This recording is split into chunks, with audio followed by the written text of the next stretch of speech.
Apakah melakukan ibadah kurban pada momen Idul Adha itu harus menggunakan hewan ternak berjenis kelamin jantan ataukah boleh juga menggunakan hewan ternak berjenis kelamin betina?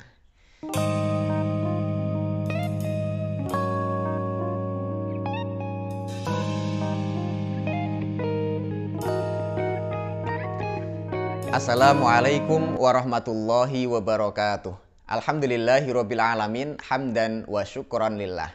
Teman-teman sekalian yang dirahmati Allah Subhanahu wa taala, masih dengan saya Ahmad Hilmi di channel Mas Hilmi Ngaji Fikih.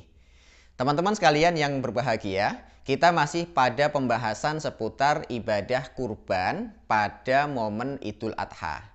Nah, ada satu pertanyaan yang akan kita bahas pada kesempatan kali ini tentang apakah melakukan ibadah kurban pada momen Idul Adha itu harus menggunakan hewan ternak berjenis kelamin jantan ataukah boleh juga menggunakan hewan ternak berjenis kelamin betina.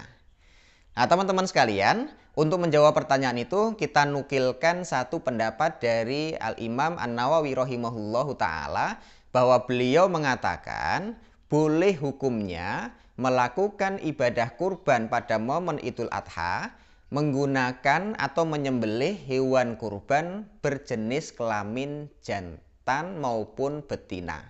Yang penting hewan kurban tersebut masuk dalam kategori hewan yang boleh untuk berkurban, yaitu bahimatul an'am, yaitu hewan ternak.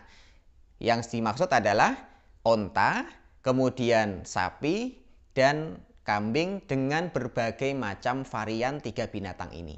Artinya mungkin saja ada onta bermacam-macam jenisnya, kemudian sapi termasuk di dalamnya adalah kerbau dengan berbagai macam versinya, kemudian juga kambing dengan berbagai macam variannya.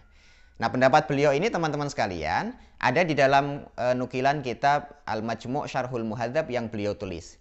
Nah, dalam qaul yang beliau sampaikan dalam kitab ini, beliau mengatakan fasyartul mujzi fil udhiyah an yakuna minal an'am. Jadi syarat dianggap cukup dan sah pelaksanaan udhiyah atau ibadah kurban an yakuna minal an'am, yang penting dia dari binatang yang memang disebut sebagai al-an'am atau bahimatul an'am. Yang dimaksud dengan bahimatul an'am itu apa? Wahiyal ibilu wal baqaru wal ghanam, yaitu berupa onta, sapi, dan kambing gitu. Sawaun fi dzalika jami'u anwa'il ibil. Itu juga nanti akan berlaku pada semua jenis onta dengan berbagai macam variannya gitu. Wa jami'u anwa'il baqar, begitupun dengan sapi berbagai macam varian dan jenisnya. Wa jami'u anwa'il ghanam minadh dha'ni wal ma'zi wa anwa'ihima. Begitupun dengan kambing dan domba dengan berbagai macam variannya gitu. Wala yujzi ghairul an'am min baqaril wahsyi wa hamirihi wa ghairuha bila khilaf.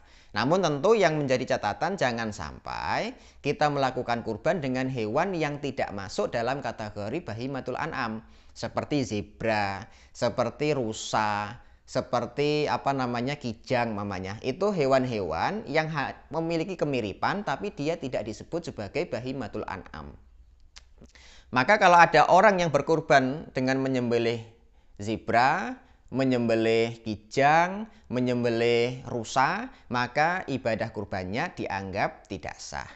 Kemudian lanjut beliau, wasawaun adzakaru wal unsa. Itu juga berlaku, artinya mau kambing, mau sapi, mau onta dengan berbagai macam varian tadi, itu berlaku untuk jenis kelamin jantan maupun untuk jenis kelamin betina. Min jami'i dzalik, dengan semua varian tadi itu. Wala khilafa fi syai'in min hadza indana, dan ini menurut para ulama Syafi'iyah tidak ada perbedaan di tengah para ulama. Artinya teman-teman sekalian, kalau nanti ada yang mau melakukan ibadah kurban, maka dengan jenis kelamin jantan maupun betina dari binatang kurban itu silahkan. Yang penting dia memenuhi syarat, tidak cacat. Kalau dia betina ya mungkin dalam keadaan tidak sedang bunting atau hamil, atau sedang tidak menyusui, karena itu tentu ada sisi yang tidak bagus kalau dipaksakan untuk disembelih pada hewan kurban tersebut. Baik teman-teman sekalian, Demikian penjelasan singkatnya dari Al-Imam An-Nawawi rahimahullahu taala. Aku qouli hadza. Assalamualaikum warahmatullahi wabarakatuh.